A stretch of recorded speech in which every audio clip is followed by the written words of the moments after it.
আমাদের 4 দফা স্পষ্ট দাবি। সেটি হচ্ছে 45তম বিসিএস সম্পূরক ফলাফল, যেটা 44তম বিসিএসকে দেওয়া হয়েছে।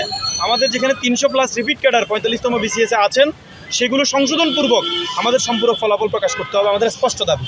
এবং দ্বিতীয় দফা যেটা, সেটি হচ্ছে আমাদের যে নন ক্যাডার পদগুলো আমাদের থেকে কেড়ে নেওয়া হয়েছে, 457টি পোস্ট আমাদের থেকে কেড়ে নিয়ে প্রত্যাহার করা হয়েছে, সেই পোস্টগুলো আমাদেরকে ফেরত দিতে হবে এবং অধিযাচনের মাধ্যমে নতুন করে পদ সংযুক্ত করার সুযোগ আমাদেরকে দিতে হবে। এছাড়া আমরা দেখছি বর্তমানে নিয়োগ বাণিজ্যের জন্য প্রশ্ন ফাঁসের মাধ্যমে আবেদ ক্যাডার নিয়োগের একটি রমরমা ব্যবসা চলমান আছে। আমরা এই যে একটা নৈরাজ্য এবং ভীতিকর পরিবেশ জনপ্রশাসনে এবং বর্তমান যে আমলাতন্ত্রে আমরা দেখতে পাচ্ছি, সেটির একটি সুষ্ঠু সমাধান চাই।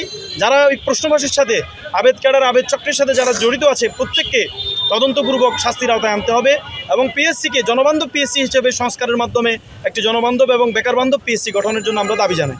এছাড়া আমরা দেখতে পাই নন ক্যাডারের যে 23-এর যে নন ক্যাডারের স্বৈরাচারী বিধিটি রয়েছে, এটি একটি বেকারদের সাথে একটি শত্রুভাবাপন্ন একটি বিধি। এই বিধির সম্পূর্ণ সংস্কার আমরা চাই।